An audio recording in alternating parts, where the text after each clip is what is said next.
오늘 우리의 이야기를 시작하기에 앞서 잠시 여러분의 마음을 모아주시기 바랍니다.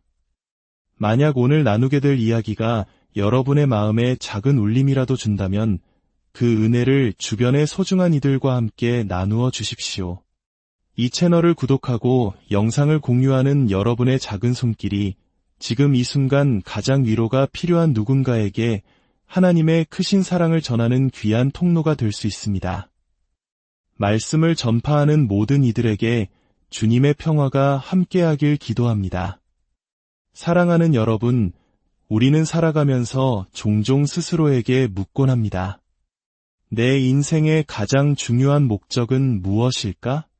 우리는 무엇을 위해 이토록 열심히 살아가고 있는가? 역사 속 위대한 신앙의 선배들이 모여 만든 한 권의 책은 이 질문에 대해 이렇게 답합니다. 사람의 첫째 되는 목적은 하나님을 영화롭게 하고 영원토록 그를 즐거워하는 것이다. 참으로 완벽한 대답입니다. 하지만 이 말을 우리에게 좀 더 친숙한 표현으로 바꾸어 본다면 이렇게 말할 수 있을 겁니다. 인생의 가장 중요한 목적은 하나님을 기쁘시게 하는 것이다. 이는 마치 자식이 부모님을 기쁘게 해드리는 것을 삶의 가장 큰 보람으로 여기는 것과 같습니다. 우리가 창조주이신 하나님을 기쁘시게 할 때 우리는 그 안에서 진정한 행복과 만족을 누리게 됩니다. 하나님을 기쁘시게 하는 삶은 곧 이 땅과 영원에서 우리 자신을 위한 가장 복된 길이기 때문입니다. 하나님을 기쁘시게 하는 사람은 하나님께서 그를 당신의 자녀로 인정하신다는 증거이며 그에게는 하늘의 놀라운 복이 약속되어 있습니다. 하나님께서는 그에게 은혜의 풍성함을 부어주시고 이 땅에서의 삶을 축복하시며 이 세상 모든 영광의 화환이 시들어 사라진 후에도 영원히 빛날 생명의 면류관을 예비해 두십니다.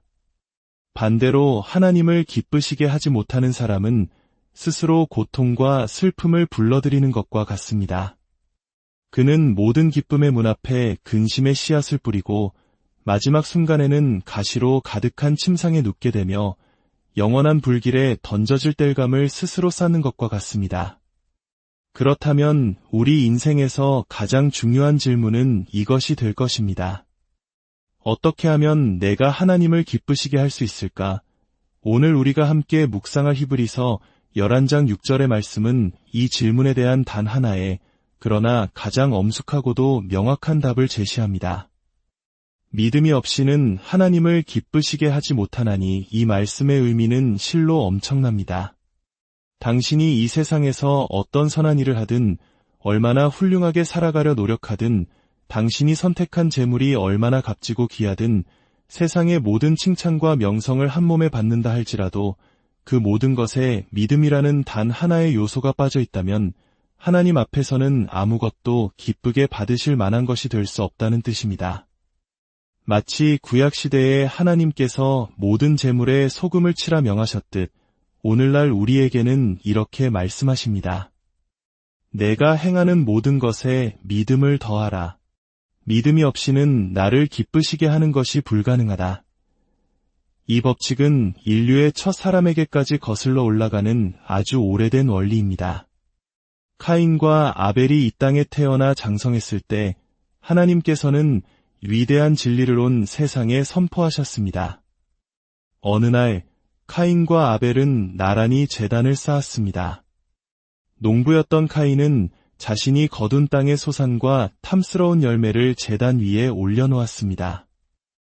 양을 치던 아벨은 양떼의 첫 새끼와 그 기름을 제물로 바쳤습니다. 이제 하나님께서 누구의 제사를 받으실지 결정될 시간이었습니다. 카인은 자신이 가진 것 중 가장 좋은 것을 가져왔지만 거기에는 믿음이 없었습니다. 반면 아벨은 장차 오실 구원자 예수 그리스도를 향한 믿음을 가지고 제물을 바쳤습니다. 두 제물의 가치는 비슷해 보였을지 모릅니다. 하지만 하늘에서 내려온 불은 어느 제단을 태웠을까요? 하나님의 기쁨을 나타내는 그 불은 누구의 제물을 받아주셨을까요? 성경은 아벨의 제물이 불타오르고 카인의 안색이 변했다고 기록합니다. 여호와께서 아벨과 그의 제물은 받으셨으나 카인과 그의 제물은 받지 아니하셨기 때문입니다. 이 원리는 마지막 한 사람이 하늘나라에 모일 때까지 영원히 변치 않을 것입니다. 믿음으로 양념되지 않은 제물은 결코 하나님께 연락될 수 없습니다.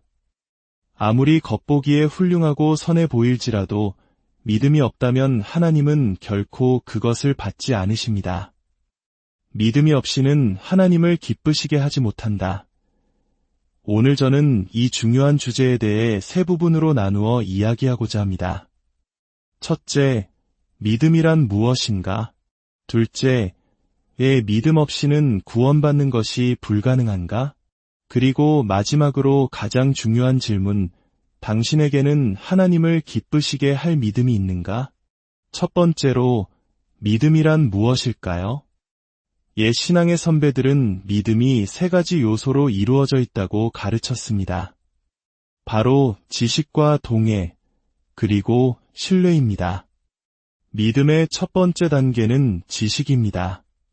사람은 알지 못하는 것을 믿을 수 없습니다. 이것은 너무나 명백한 진리입니다. 제가 평생 들어본 적도 본 적도 없는 것에 대해 믿음을 가질 수는 없습니다. 하지만 어떤 사람들은 마치 어느 탄광의 광부와 같은 믿음을 가지고 있습니다. 한 사람이 그 광부에게 무엇을 믿느냐고 물었습니다. 그는 나는 교회가 믿는 것을 믿소 라고 대답했습니다. 다시 물었습니다. 그럼 교회는 무엇을 믿습니까? 광부는 대답했습니다. 교회는 내가 믿는 것을 믿지요. 이 사람은 사실 아무것도 믿지 않는 것입니다. 자신이 무엇을 믿는지조차 설명할 수 없다면 그것은 진정한 믿음이 아닙니다. 어떤 사람들은 뜨거운 설교를 듣고 감정이 북받쳐 오르면 스스로를 믿는 자라고 생각합니다. 나는 믿는다 라고 외치며 예배당을 나서지만 무엇을 믿습니까? 라고 물으면 자신이 가진 소망에 대해 아무런 이유도 설명하지 못합니다. 진정한 믿음을 가지려면 먼저 하나님의 말씀인 성경에 대해 알아야 합니다. 예수 그리스도께서 누구시며 그분이 나를 위해 무슨 일을 하셨는지 알아야 합니다. 사도 바울은 듣지도 못한 일을 어찌 믿으리요 라고 말했습니다. 그렇습니다. 성경을 읽고 배움으로써 지식이 생기고 그 지식을 통해 믿음이 자라나며 그 믿음으로 구원에 이르게 되는 것입니다. 하지만 아는 것만으로는 충분하지 않습니다. 믿음의 두 번째 요소는 동의입니다. 아는 것을 진리로 받아들이는 것입니다. 내가 성경을 읽고 이해하는 것을 넘어 그 모든 말씀이 살아계신 하나님의 진리임을 내 온 마음과 영혼으로 받아들이는 것입니다. 성경의 어떤 부분은 받아들이고 어떤 부분은 거부하는 것은 진정한 믿음이 아닙니다. 진정한 믿음은 성경 전체에 대한 온전한 동의를 표하는 것입니다. 성경의 한 페이지를 넘기며 이 안에 무엇이 쓰여 있든 나는 이것을 믿습니다라고 고백하는 것입니다. 때로는 이해하기 어려운 말씀, 예를 들어 삼위일체와 같은 신비를 마주할 때도 있습니다. 머리로는 다 이해할 수 없지만 그것이 하나님의 말씀이기에 나는 믿습니다라고 고백하는 것입니다. 위협의 말씀이든 약속의 말씀이든 축복의 말씀이든 모든 것이 하나님의 말씀이기에 절대적인 진리임을 인정하는 것, 그것이 바로 동의입니다. 그러나 지식과 동의를 모두 가졌다 해도 아직 진정한 믿음의 핵심에 이르지 못했습니다. 믿음의 가장 중요한 세 번째 요소는 바로 신뢰입니다. 이는 단순히 진리를 믿는 것을 넘어 그 진리에 나의 모든 것을 맡기고 의지하는 것입니다. 나의 구원을 위해 그 진리에 온전히 기대는 것입니다. 예수 그리스도가 구원자라는 사실을 아는 것만으로는 나를 구원할 수 없습니다. 그 사실에 동의한다고 말하는 것만으로도 부족합니다. 내가 그분을 나의 구원자로 신뢰하고 의지할 때 비로소 나는 구원을 받습니다. 예수님의 보혈이 죄를 씻는 능력이 있음을 믿는 것을 넘어 그 보혈이 바로 나의 죄를 씻는 유일한 길임을 믿고 내 자신을 그분께 온전히 맡기는 것입니다. 믿음의 본질은 바로 여기에 있습니다. 약속 위에 내 자신을 던지는 것입니다. 배에 가만히 놓여있는 구명조끼는 물에 빠진 사람을 구할 수 없습니다. 그 구명조끼가 훌륭한 발명품이라고 굳게 믿는다 해도 소용없습니다. 그 구명조끼를 붙잡고 몸에 걸쳐야만 살 수 있습니다. 불타는 집의 위층에 갇힌 아이를 상상해 보십시오. 아래에는 사람들이 모여 안타까워하고 있습니다. 뛰어내릴 수도 없습니다. 그때 한 건장한 남자가 소리칩니다. 애아, 내게로 뛰어내려라. 내가 받아주마. 여기서 믿음의 첫 단계는 그 남자가 거기 있다는 것을 아는 것입니다. 두 번째 단계는 그가 아이를 받아줄 만큼 힘이 세다는 것을 믿는 것입니다. 하지만 믿음의 진정한 본질, 그 아이를 살리는 믿음은 그 남자의 팔을 향해 자신의 몸을 던지는 행위 그 자체에 있습니다. 죄인이여, 당신도 마찬가지입니다. 그리스도께서 죄를 위해 죽으셨다는 것을 알아야 합니다. 그분이 당신을 구원하실 능력이 있음을 믿어야 합니다. 하지만 가장 중요한 것은 당신이 그분을 당신의 유일한 구원자로 신뢰하고 영원히 의지하지 않는 한 결코 구원받을 수 없다는 사실입니다. 당신의 모든 죄, 모든 연약함, 모든 불안함을 가지고 그분께로 몸을 던지십시오. 오직 예수님만이 절망에 빠진 죄인을 도우실 수 있습니다. 이것이 바로 구원하는 믿음입니다. 당신이 지금까지 아무리 악한 삶을 살았을지라도 바로 이 순간 이 믿음을 소유한다면 당신의 모든 죄는 씻겨지고 당신의 본성은 변화될 것이며 그리스도 예수 안에서 새로운 피조물이 될 것입니다. 두 번째로, 왜 믿음 없이는 구원받을 수 없을까요? 첫째, 성경 전체를 통틀어 믿음 없이 하나님을 기쁘시게 한 사람은 단 한 명도 기록되어 있지 않기 때문입니다. 히브리서 11장은 믿음의 명예의 전당입니다. 그곳에 기록된 모든 이름들을 보십시오. 믿음으로 아벨은 더 나은 제사를 드렸고, 믿음으로 에녹은 죽음을 보지 않고 옮겨졌으며, 믿음으로 노아는 방주를 준비했고, 믿음으로 아브라함은 순종하여 나아갔습니다. 이삭, 야곱, 요셉, 모세, 라합, 기드온, 다윗, 사무엘과 모든 선지자들이 그러했습니다. 이들 모두 믿음으로 하나님을 기쁘시게 했습니다. 반면 믿음 없이 행한 수많은 사람들의 행동은 하나님께 인정받지 못했습니다. 아합 왕처럼 겸손한 척했던 사람도 있었고 유다처럼 후회했던 사람도 있었으며 사울 왕처럼 죄를 고백했던 사람도 있었습니다. 그러나 그들에게는 구원하는 믿음이 없었기에 결국 버림받았습니다. 지난 4000년의 성경 역사에서 단 하나의 예외도 없었다면 앞으로도 믿음 없이 구원받을 사람은 결코 없을 것입니다. 둘째, 믿음은 우리를 겸손하게 만드는 유일한 길이기 때문입니다. 하나님께서는 교만한 자의 제사를 받지 않으십니다. 천사들도 날개로 얼굴을 가리고 하나님을 경배하며 구원받은 성도들도 자신의 면류관을 그분 발 앞에 던지며 찬양합니다. 믿음이 없는 사람은 교만하여 하나님 앞에 자신을 낮추지 못합니다. 그는 자신의 이성을 하나님의 말씀 위에 두려하고 어린아이처럼 순수하게 믿으려 하지 않습니다. 하늘의 문은 너무나 낮아서 머리를 숙이지 않고서는 아무도 들어갈 수 없습니다. 우리는 그리스도께 무릎으로 나아가야 합니다. 믿음은 바로 우리를 그분 앞에 무릎 꿇게 하는 유일한 통로입니다. 셋째, 우리의 선한 행위로는 결코 구원받을 수 없기 때문입니다. 어느 목사님이 길을 가다가 한 여인을 만난 이야기가 있습니다. 그 여인은 장롱 열쇠를 잃어버려 곤란해하고 있었습니다. 목사님은 그 기회를 빌어 물었습니다. 부인, 혹시 천국의 열쇠에 대해 들어보셨습니까? 여인은 자신있게 대답했습니다. 그러며 우리가 열심히 일하고 이웃에게 정직하게 행하고 규칙적으로 기도하고 맡은 바 의무를 다하면 구원받는 것 아니겠어요? 목사님은 안타까운 표정으로 말했습니다. 부인, 그것은 이미 부러진 열쇠입니다. 당신은 하나님의 모든 계명을 다 지키지 못했고 당신의 의무를 온전히 행하지도 못했습니다. 좋은 열쇠였을지 모르지만 당신 스스로 그 열쇠를 부러뜨린 겁니다. 여인이 놀라 물었습니다. 그럼 제가 무엇을 빠뜨렸나요? 목사님은 대답했습니다. 가장 중요한 것, 바로 예수 그리스도의 피를 빠뜨렸습니다. 천국의 문을 여는 유일한 열쇠는 오직 예수 그리스도 한 분뿐입니다. 당신의 선행이 아닙니다. 여인이 다시 물었습니다. 그럼 우리의 선행은 다 쓸모없는 건가요? 아닙니다.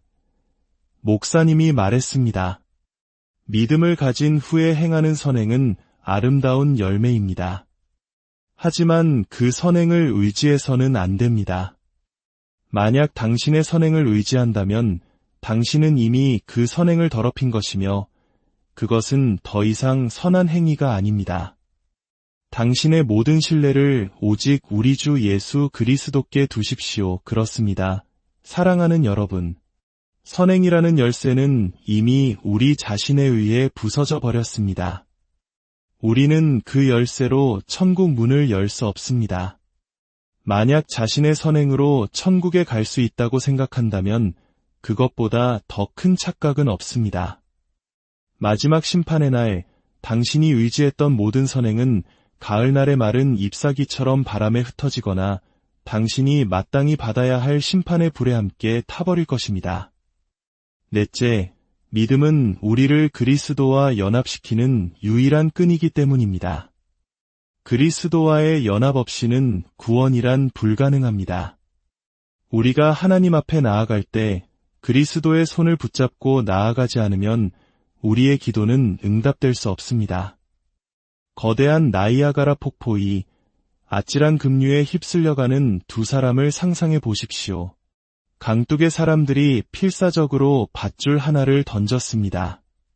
한 사람은 그 밧줄을 굳게 붙잡았습니다.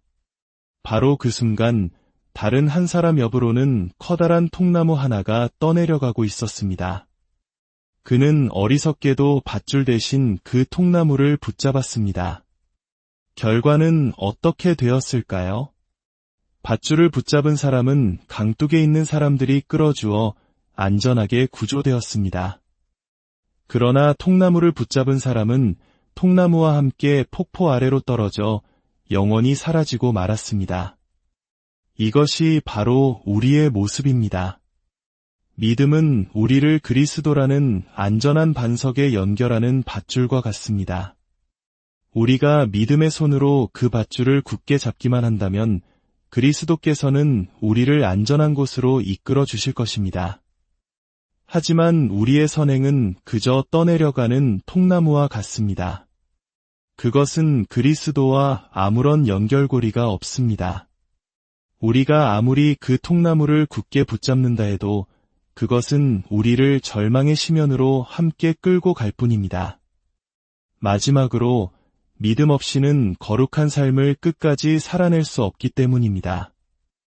믿음이 없는 사람의 신앙은 날씨 좋은 날에만 바다 위를 떠다니는 배와 같습니다. 평화로울 때는 멋지게 돛을 펴고 항해하지만 작은 바람만 불어도 금세 돛을 내리고 깊은 바닷속으로 숨어버립니다. 세상의 작은 조롱이나 핍박 앞에서도 쉽게 신앙을 버리는 사람들이 얼마나 많습니까? 그러나 진정한 믿음을 가진 사람은 핍박 속에서도 흔들리지 않습니다. 한 노예 주인이 새로 사온 노예에게 단 하나의 흠이 있다는 말을 들었습니다. 그것은 바로 기도하는 것이었습니다. 주인은 그것을 못마땅하게 여겨 기도할 때마다 매일 25대의 채찍질을 하겠다고 협박했습니다. 노예는 대답했습니다. 주인님, 신대를 때리신다 해도 저는 기도해야만 합니다. 주인은 분노하여 그를 채찍질하고 다시 물었습니다.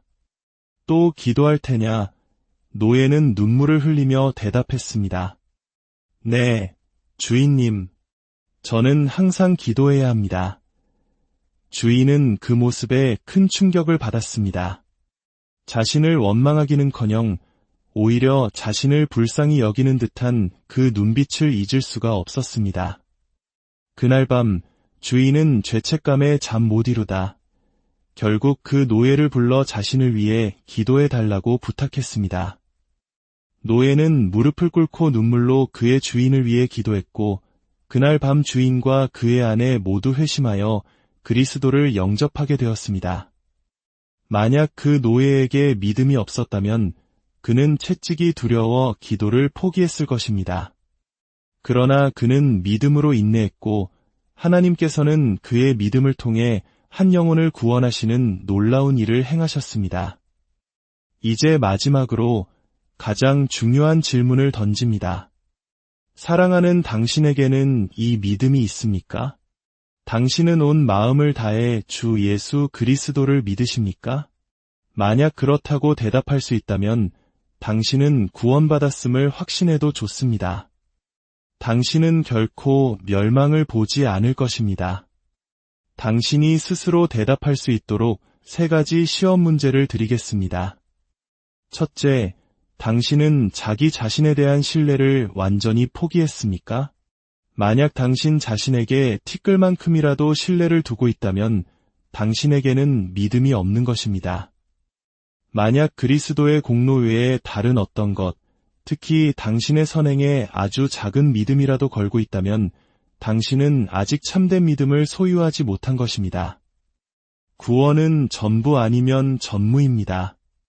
그리스도는 완전한 구원자이시거나 아무것도 아니시거나 둘 중 하나입니다. 참된 믿음을 가진 사람은 이렇게 고백합니다. 내 손에 아무것도 들고 가지 않습니다. 오직 주님의 십자가만을 붙잡습니다. 둘째, 당신의 믿음은 그리스도를 향한 깊은 사랑을 표현합니까? 당신은 그리스도를 사랑하십니까? 그분을 위해 당신의 생명이라도 바칠 수 있습니까? 그분의 백성을 사랑하고 그분을 섬기기를 기뻐하십니까? 예수, 나의 사랑하는 이름이라는 찬양이 당신의 마음속에서 울려 퍼집니까? 만약 그리스도를 사랑하지 않는다면 당신은 그를 믿는 것이 아닙니다. 그리스도를 향한 믿음은 반드시 그분을 향한 사랑으로 이어지기 때문입니다. 셋째, 당신의 믿음은 순종과 거룩한 삶의 열매를 맺고 있습니까? 어떤 사람이 믿음이 있다고 말하면서 행함이 없다면 그것은 거짓말입니다. 그리스도를 믿는다고 고백하면서 거룩한 삶을 살지 않는다면 그것은 거짓입니다. 우리는 행위로 구원받는 것이 아님을 알지만 진정한 믿음은 반드시 선한 행위를 낳는다는 것도 압니다. 믿음은 거룩함을 낳습니다. 하나님께서는 한 손으로는 용서를, 다른 한 손으로는 거룩함을 주십니다. 우리는 결코 이 둘 중 하나만 받을 수는 없습니다. 사랑하는 여러분, 이제 조용한 당신의 마음의 방에서 스스로에게 대답해 보십시오. 나에게 믿음이 있는가? 모르겠다거나 상관없다고 말하지 마십시오. 언젠가 이 땅이 흔들리고 온 세상이 요동치는 그날, 하나님께서 당신을 심판의 자리로 부르시는 그날, 당신은 이 질문에 반드시 답해야만 할 것입니다. 만약 당신의 마음속에 그리스도가 필요하다는 작은 느낌이라도 있다면 예수님의 이름으로 간구합니다. 그분을 향한 믿음을 구하십시오. 회개하는 자에게 죄 사함을 주시기 위해 높이 들리신 그분께 나아가십시오. 죄인들이여, 당신의 죄를 아는 자들이여, 주 예수를 믿으십시오. 그리하면 구원을 얻을 것입니다. 그분의 사랑과 보혈, 그분의 죽음과 공로에 당신의 모든 것을 의지하십시오. 그리하면 당신은 결코 넘어지지 않을 것이며 지금 구원받고 구원받지 못하는 것이 참으로 두려운 일이 될 마지막 그날에도 영원히 구원받을 것입니다. 하나님께서 그리스도의 이름으로 당신이 이 믿음의 길을 걷도록 도와주시기를